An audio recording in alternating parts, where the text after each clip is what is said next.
Donald Trump is heading back to the White House. Together we can truly make America great again. We are in for an unpredictable but fascinating 4 years. And we're going to be following every twist and turn for the first 100 days. We'll be bringing you the latest updates and analysis first thing every morning. So join me, James Matthews. Me, Martha Kelnick. And me, Mark Stone. For Trump 100 every weekday at 6 a.m, wherever you get your podcasts.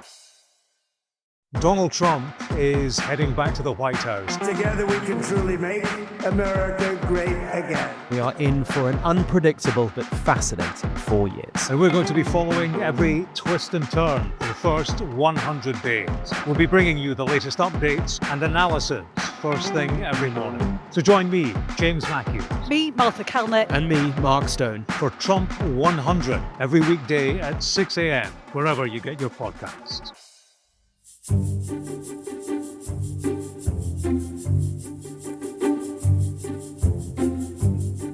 Good morning and welcome back to Politics at Jack and Sam's Daily. After the briefest of breaks, service, yes, has resumed.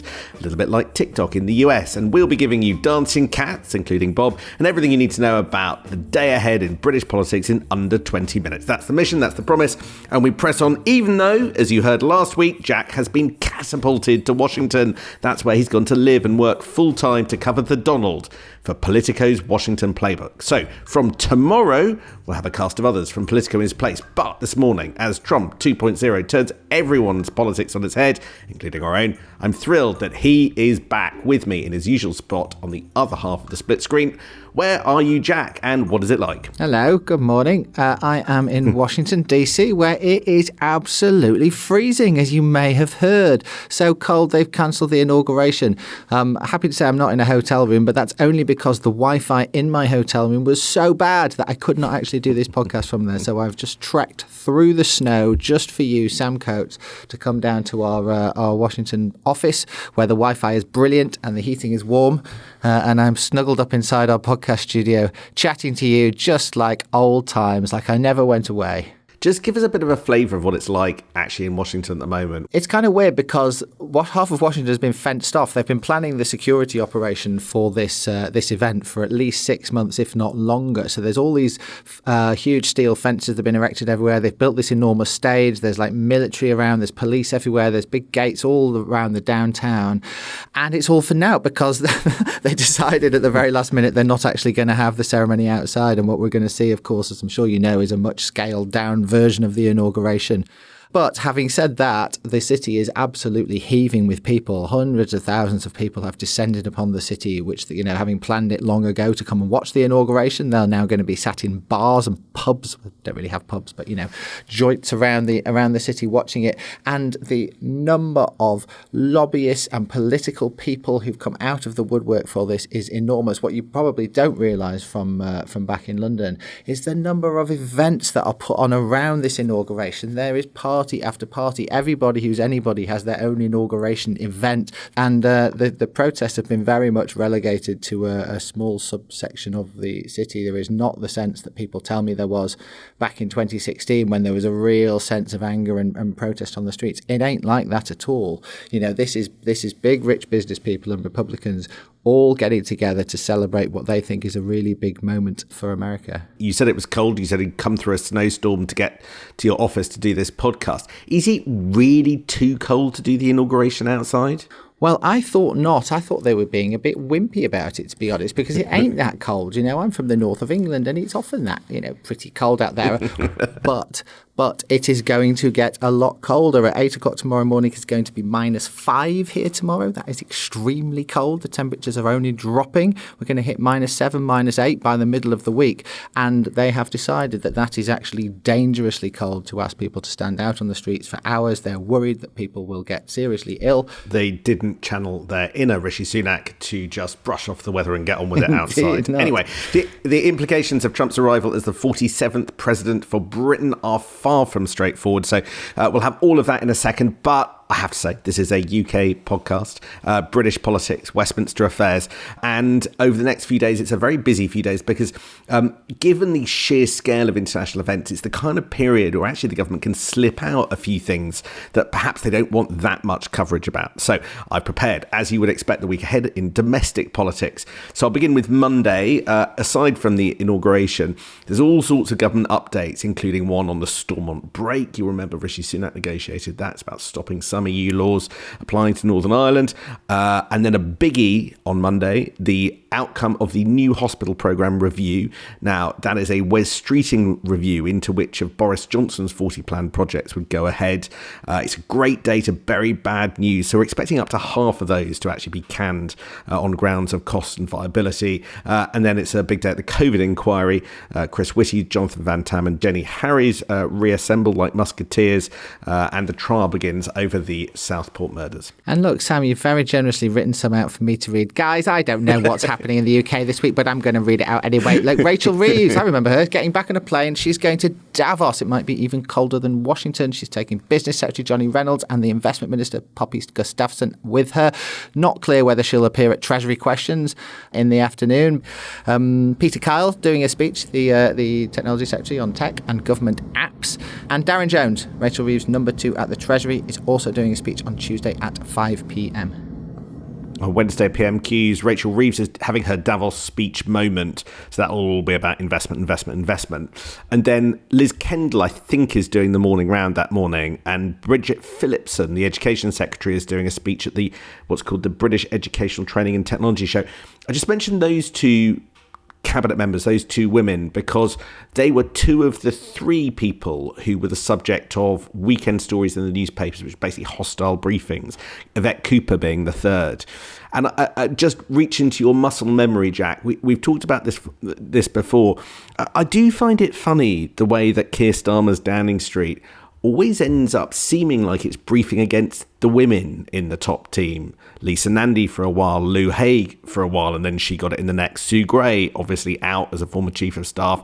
And now these 3 women. I've also heard, and we'll come into this in a moment, that they're pretty fed up with the outgoing US ambassador, Karen Pierce. We'll have more on that in a moment. But it really does seem to be there was something in that lads accusation that we got 3-4 months ago about Keir Starmer's operation, because I just get the list of women that they seem to take aim at just gets ever longer every day. Probably chuck Angela Rayner onto that list if you wanted to as well, Sam. Thursday, some kind of announcement on Freeport. That's pretty much all we know.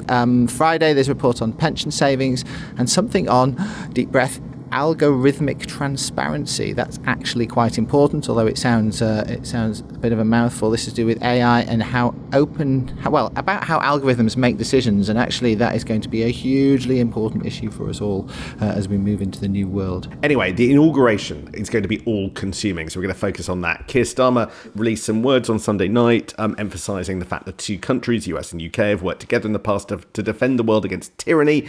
He also talked up the need to deepen and invest in the transatlantic relationship, which the Telegraph in Monday's paper suggests means that they're going to double down on attempts to negotiate some kind of trade deal, not necessarily a fully fledged one. Jack, you're there. Do you want to just take us through what's going to happen? I am officially the expert after 1 week here, and you may remember last time it was quite a scene.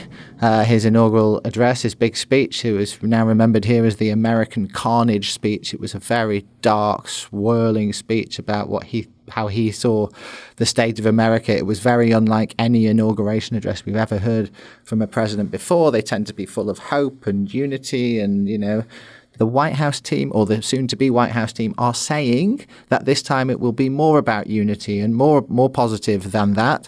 How true that is remains to be seen, but that is what they are indicating.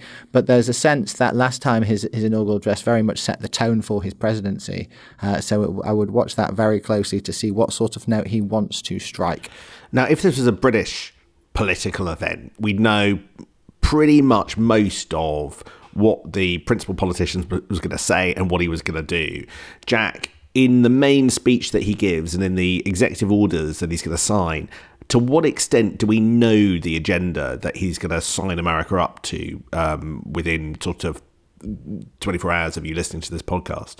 he's he's said a lot of things that he's going to do on day one of his presidency over the months. You may recall not so long ago that he was talking about ending the war in Ukraine on day one. He's obviously not going to do that. He is talking about changing the constitution to end what they call birthright citizenship, giving people who are born here the automatic right, making to be American on day one. He's clearly not able to do that literally on day one because that would require a huge court case and all the rest of it, although he might have a go. There are many, many things that Donald Trump has promised to do on day one, many of which are not going to literally happen on day one, but we are expecting a very, very big flurry of policy activity. Precisely which things he decides to do on Monday versus Tuesday versus Wednesday versus the next few months is still unclear. Senators are being briefed or were being briefed on Sunday night, Republican senators, about the sorts of executive orders we could expect on Monday.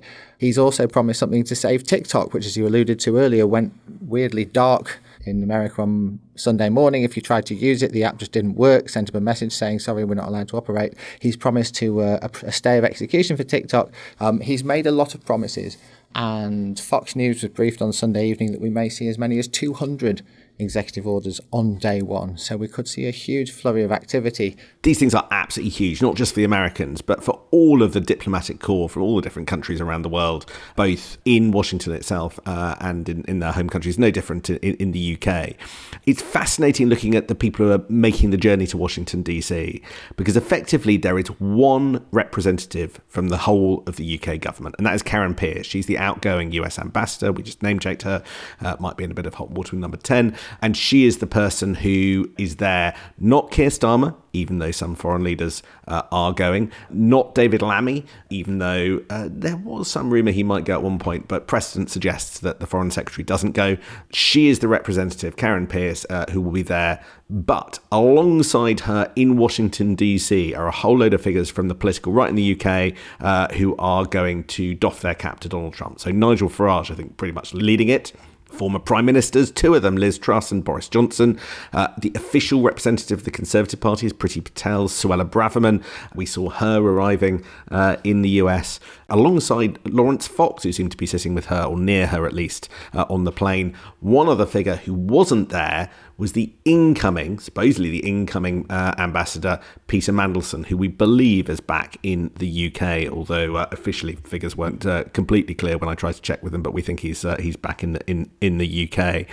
From what you've seen, Jack, and I know you've been in and around some of the British events, how big an effort and how big a presence does Britain have? There is a universal feeling amongst everyone I speak to that Karen Pierce is a very impressive operator who has become an incredibly plugged in, incredibly well-connected part of the Washington political scene, more so than almost any other ambassador from any other country. People come and talk to me about her all the time when they hear in British, oh, you must know Karen, blah, blah, blah, blah.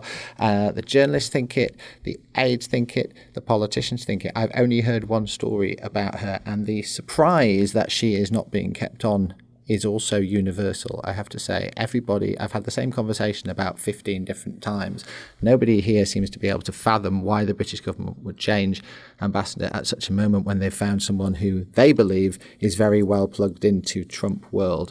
And so there is some skepticism here, I think it's fair to say, about quite what Peter Mandelson is going to be walking into and how easy it is going to be for him to succeed, given people keep telling me that Trump world is not happy about this decision and is completely bemused by it and is not supportive or positive. And if that's as true as people keep telling me, that makes it a pretty difficult job for Peter Mandelson on day one whenever he gets here. I hear that the consequences of how Downing Street basically dealt with the decision to dispatch Karen Pierce pretty much at the start of the Trump presidency and replace her with Peter Mandelson, the consequences of that are extremely tricky for Peter Mandelson, Lord Mandelson himself. Look, I think Karen Pierce wanted to stay. She dug in quite hard. She got great connections with the Trump White House and convinced Trumpland that she was the best woman for the job.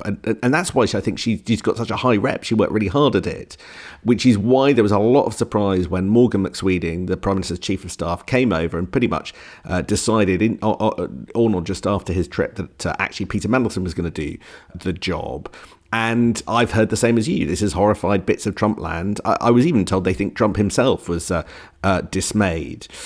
Where this gets to right at the moment is I am told that the issue around whether Donald Trump will accept Peter Mandelson as the British ambassador to Washington is actually genuinely tricky. I know that Downing Street have been going around calling this all barroom chatter.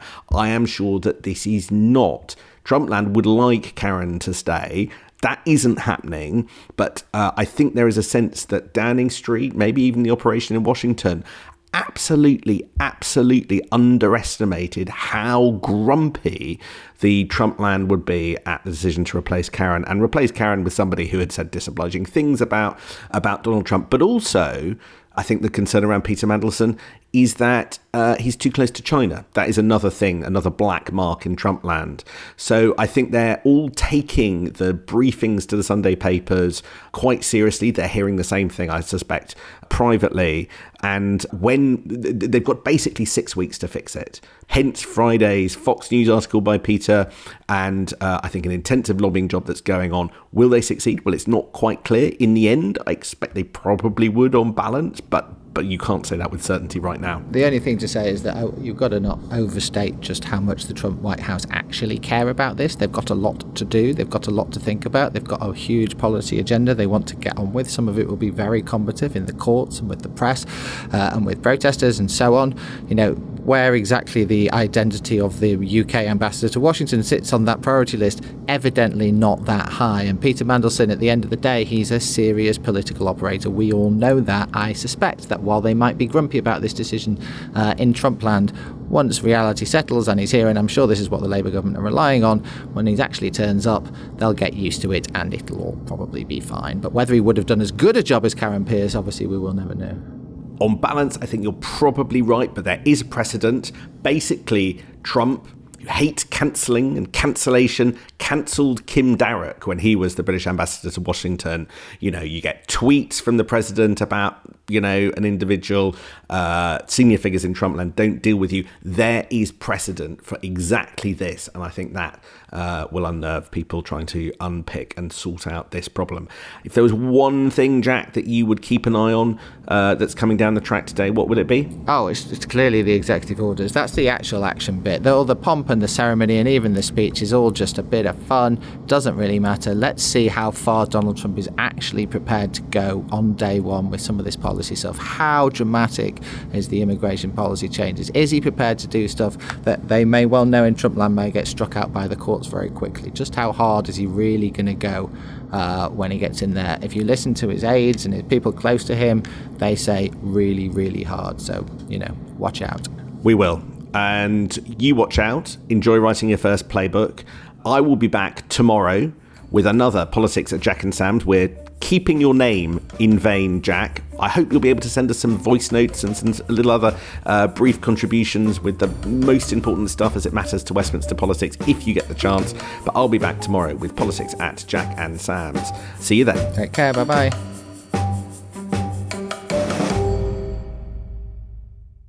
Donald Trump is heading back to the White House. Together we can truly make America great again. We are in for an unpredictable but fascinating 4 years. And we're going to be following every twist and turn for the first 100 days. We'll be bringing you the latest updates and analysis first thing every morning. So join me, James Matthews. Me, Martha Kelnick. And me, Mark Stone. For Trump 100 every weekday at 6 a.m, wherever you get your podcasts.